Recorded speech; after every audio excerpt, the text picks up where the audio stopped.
Inilah pengeroyokan siswa sekolah menengah kejuruan yang viral di media sosial. Warga setempat yang melihat pengeroyokan ini sempat berupaya melerai, namun pelaku semakin beringas. Pengeroyokan baru berhenti setelah seorang warga memberanikan diri memisahkan korban dari para pelaku. Insiden tersebut pun kini masih dalam penyelidikan kepolisian. Menghindari aksi serupa dan balas dendam, kepolisian Resor Palopo memanggil pelaku, guru, dan wali siswa untuk mediasi. Usai dimediasi, kedua belah pihak sepakat berdamai dan berjanji tidak akan melakukan kejadian serupa. Saat ini memang sudah sebagian besar kita melaksanakan pertemuan tatap muka. Tentunya tetap harus menjaga kondusivitas di sekolah. Tentunya peran guru, peran orang tua juga di sini sangat besar untuk menjaga situasi agar tidak terjadi lagi kejadian serupa ke depan. Jika nantinya pengeroyokan kembali terjadi, aparat siap menjatuhkan sanksi hukum kepada pelaku.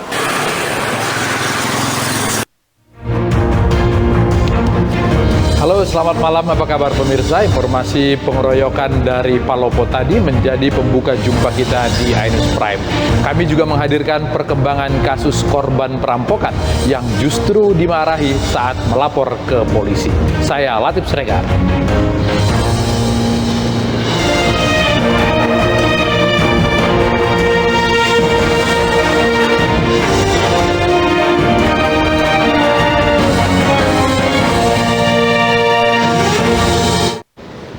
Seorang pengendara motor di Binjai, Sumatera Utara terbakar saat membawa jerigen berisi bensin.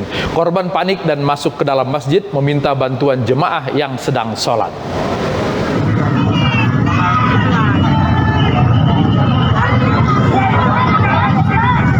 Warga Binjai, Sumatera Utara ini berlarian berupaya memadamkan motor yang terbakar di Jalan Perintis Kemerdekaan siang tadi. Warga panik pasalnya tidak hanya motor, namun pengendaranya juga ikut terbakar. Dalam rekaman CCTV Masjid Al-Furqon, pengendara motor yang ikut terbakar panik dan mencari bantuan warga sekitar. Warga yang hendak sholat zuhur pun berupaya membantu, namun api sulit dipadamkan dan menyambar bagian depan rumah. Api baru bisa dikuasai setelah pemadam kebakaran sektor Binjai dikerahkan. Jatuh, miram ke badannya. Terbakar badannya, dia lari ke arah masjid. Ke kamar mandi masjid, belum sampai udah terjatuh. Jadi ada jemaah masjid mau sholat, karena mau masuk waktu zuhur, ditolong dibawa ke rumah sakit Bidadari. Insiden ini terjadi saat jerigen yang diangkut korban dengan sepeda motor tiba-tiba terbakar. Tidak hanya menghanguskan motor, sebagian tubuh korban juga ikut terbakar akibat kejadian tersebut. Ratusan karyawan dari berbagai perusahaan alat kesehatan berunjuk rasa menolak PHK. Mereka menuntut pemerintah menggunakan alkes buatan lokal dibanding impor untuk meningkatkan pendapatan negara.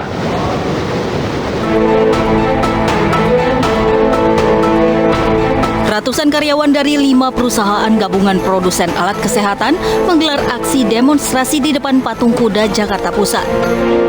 Untuk menyampaikan aspirasi dan semua kepada Bapak Presiden terhormat. Aksi ini dilatar belakangi oleh banyaknya karyawan perusahaan tersebut yang di PHK dikarenakan Kementerian Kesehatan lebih memilih produk impor untuk alat swab antigen yang digunakan di Indonesia dibanding alat swab produk lokal yang mereka hasilkan. Sesuai instruksi Presiden untuk produk lokal diutamakan dan dipakai, tapi sampai saat ini barang kami belum terjual sama sekali oleh pemerintah gitu.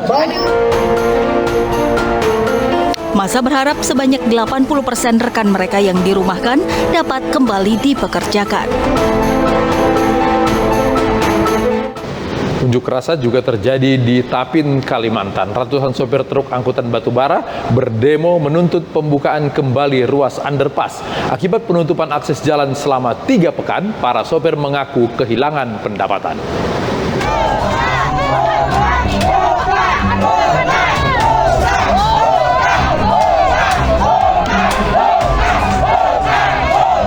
Ratusan sopir truk angkutan batubara menuntut agar jalan underpass Batubara kilometer 101 Kabupaten Tapin, Kalimantan Selatan segera dibuka. Akses jalan tersebut sudah 3 hari ditutup dengan garis polisi. Penutupan jalan underpass mengakibatkan para sopir batubara tidak memiliki pendapatan lagi karena tidak dapat lagi mengangkut batubara. Menginginkan warganya pengangguran, betul. Kami di sini hadir sama bubuan sopir. Para sopir batubara ini juga meminta agar Presiden Joko Widodo turut membantu mereka.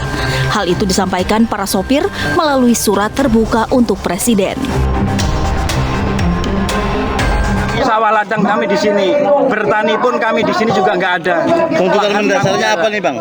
Tujuan mendasar kami di sini pokoknya kami memohon kepada Pak Jokowi, tolong hari ini bukakan jalan kami.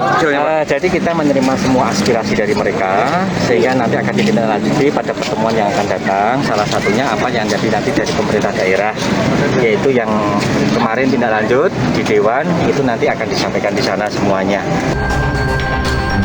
Masa mengancam jika tuntutan tidak dipenuhi, para sopir ini berjanji akan kembali menggelar aksi demo dengan massa yang lebih banyak.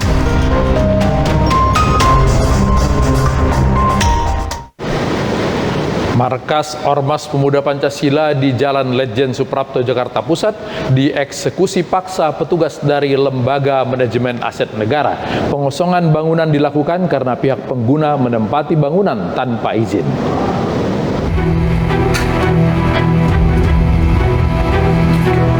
Petugas gabungan dari TNI Polri bersama Lembaga Manajemen Aset Negara melakukan pengosongan paksa bangunan 3 lantai di Jalan Letjen Suprapto, Jakarta Pusat.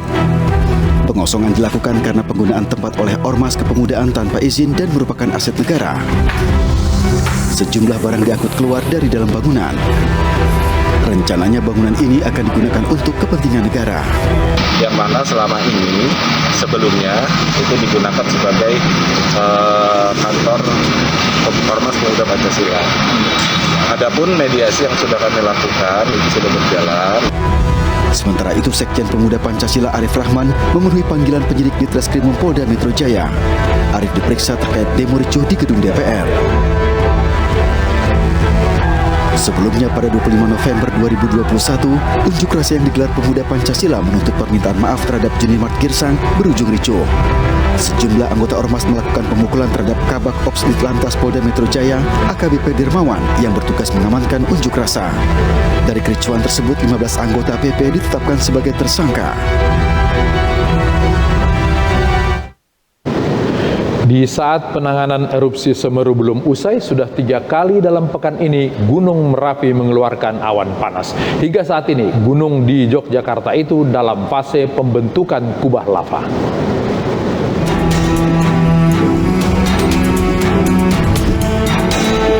Gunung Merapi masih mengeluarkan awan panas guguran sebagai dampak aktivitas vulkanik. Berdasarkan pantauan pos pengamatan di wilayah Kaliurang, Gunung Merapi masih dalam fase pembentukan kubah lava. Meski sering mengeluarkan awan panas, kondisi Gunung Merapi masih dalam fase normal.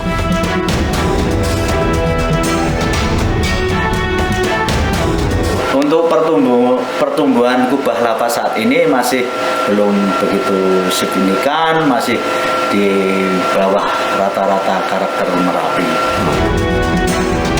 Merespons Gunung Merapi yang sejak November silam masih berstatus siaga, Gubernur Daerah Istimewa Yogyakarta Sri Sultan Hamengkubuwono X meminta jalur evakuasi diperbaiki.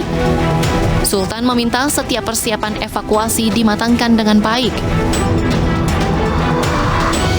Mungkin ini siaga yang paling panjang, ya berarti kan memang mengalir terus, gitu loh. Katanya juga belum diturunkan, berarti apa ya siaga. Kemarin Gunung Merapi mengeluarkan awan panas guguran dengan jarak luncur 2.000 meter ke barat daya. Pada hari yang sama, Gunung Merapi juga mengeluarkan lava pijar 3 kali. Warga diimbau untuk tidak melakukan aktivitas apapun di sekitar lereng Merapi pada radius 5 km dari atas puncak. Selain ancaman awan panas dan guguran lava pijar, warga juga diminta mewaspadai potensi banjir lahar dingin di hulu sungai jika puncak Merapi mengalami hujan deras.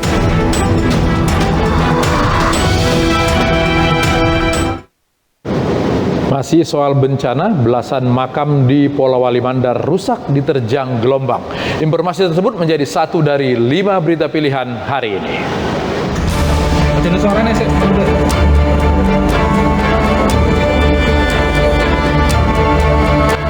Akibat remblong, truk yang melaju dari arah Yogyakarta menuju Sentolo ini menabrak gerbang kantor Polsek Sentolo, Kabupaten Kulon Progo, Yogyakarta. Tidak ada korban jiwa dalam insiden ini, namun pagar dan tembok Polsek hancur berantakan. Kejadian berawal saat Lugito Widodo, pengemudi truk yang hendak mengambil muatan di daerah Sentolo, tiba-tiba mengalami remblong saat berada di Jalan Yogyawates.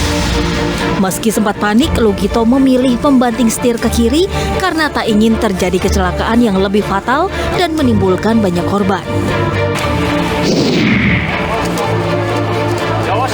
Di hadapan polisi, pencari suaka ini bersikeras menggelar unjuk rasa di depan kantor Kedutaan Besar Amerika Serikat.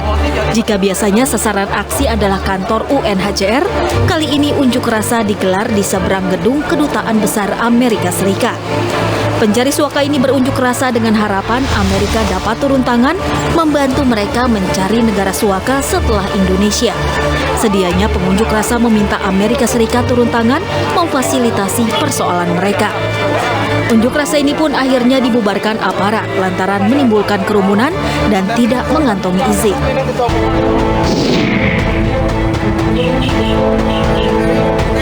Beginilah kondisi permukiman warga di wilayah Kelurahan Pasir Sari RW 5 dan 6, Kecamatan Pekalongan Barat, Kota Pekalongan. Warga terpaksa menggunakan rakit seadanya untuk beraktivitas. Banjirop sudah menggenangi perkampungan ini selama 1 bulan terakhir. Kondisi ini diperparah dengan intensitas hujan tinggi, sehingga mengakibatkan ketinggian air bertambah hingga 80 cm. Warga yang sebagian besar sebagai buruh batik pun tidak bisa bekerja dan hanya mengandalkan bantuan dari pemerintah di pengungsian.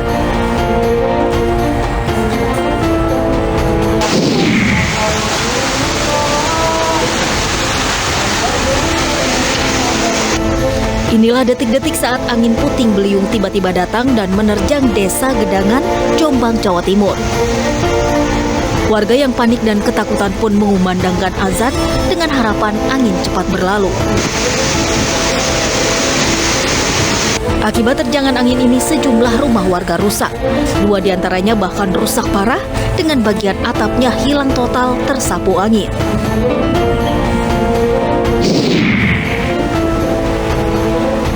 Belasan makam di Polewali Mandar, Sulawesi Barat ini rusak diterjang gelombang. Sejumlah makam yang letaknya berdekatan dengan pantai pun hilang tersapu gelombang. Tidak hanya makam, sejumlah bangunan yang letaknya di tepi pantai juga rusak. Kondisi ini terjadi akibat gelombang pasang air laut yang meningkat setiap tahun. Mengantisipasi kerusakan lebih parah, sejumlah ahli waris makam memilih memindahkan jenazah ke tempat lain yang lebih aman. Di tengah upaya pemerintah membendung virus corona dari luar negeri, mengapa anggota DPR Mulan Jameelah justru mendapat keistimewaan karantina mandiri? Ainus Prime akan membahasnya bersama anggota Mahkamah Kehormatan Dewan Maman Imanul Haq dan epidemiolog Pandu Riono. Sesaat lagi di Ainus Prime.